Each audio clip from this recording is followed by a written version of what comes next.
Hi guys, আসসালামু আলাইকুম রহমতুল্লাহি ওয়া বারাকাতুহু। কেমন আছেন সবাই? চলে আসছি আমার বার্থডে কেক নেওয়ার জন্য। নিজেরটা নিতে চলে আসছি। এখন একটা একটা করে কেক দেখতেছি, যেটা আমার পছন্দ সেটা আমি নেব। কেমন লাগতেছে কেকগুলি বলেন তো? কারো কি লোভ আসতেছে?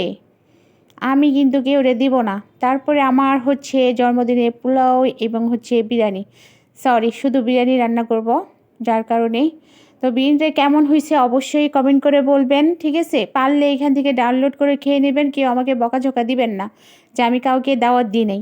আসলেই আমি কাউকে দাওয়াত দিই নাই, শুধু আমার একটা বড় আপি এবং আমার ঘরের পরিবারের সবাই এবং আমার ভাবি ভাইস্তারা, এই সমস্ত মানুষরা। আপনাদেরকেও দিচ্ছি, যার কারণে এই যে ভিডিওটা দেখবেন এবং হচ্ছে খেয়ে নেবেন। আমার জন্য অবশ্যই দোয়া করবেন, বেশি বেশি করে দোয়া করবেন, আমি যেন অনেক দিন ভালো একটা সংসার হয়, ভালো একটা হাজব্যান্ড হয়। অবশ্যই দোয়া করবেন, আমি আপনাদের জন্য অবশ্যই দোয়া করব।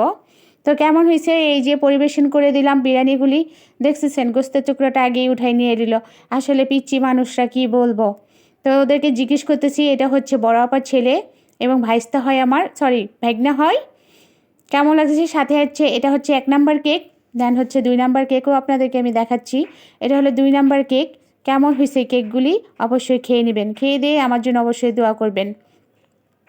এরপর সবাই যেমন তেমন গিফট দিয়েছে আমাকে, খুব সুন্দর সুন্দর গিফট দিয়েছে। গিফটগুলি আপনাদেরকে অবশ্যই আমি পরিবেশন করতেছি, গিফটগুলি অবশ্যই দেখাবো। আর এখানে লেখা আছে হ্যাপি বার্থডে টু ইউ। আপনারাও আমার সাথে সাথে বলবেন, কিন্তু আমার খুব ভালো লাগবে, দেখে আমার মনে হবে আমার জন্মদিন, আমাকে সবাই উইশ করতেছে। এটা হচ্ছে আমার বড় আপু আমাকে একটা চোট লিখেছে, কি লিখেছে এটা অবশ্যই আপনাদেরকে পড়ে শোনাবো আরেকটা ভিডিওতে। এটা হচ্ছে নেক্সট ভিডিওতে, অবশ্যই কমেন্ট করবেন এটা যদি আপনারা দেখতে চান, পড়তে চান। অ্যান্ড হচ্ছে চুড়িগুলি খুব সুন্দর, আমাকে চুড়িগুলি খুব গিফট করেছে, আমার বড় আপুই গিফট করেছে।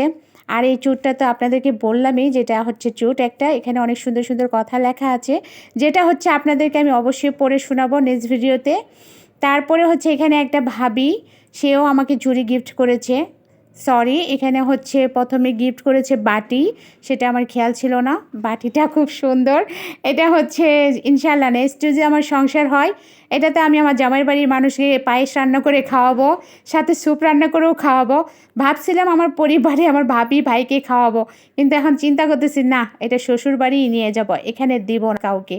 না, আমি এতটা পাশের না, অবশ্যই সবাইকে খাওয়াবো। আর এই চুড়িগুলি কেমন হয়েছে অবশ্যই কমেন্ট করে বলবেন।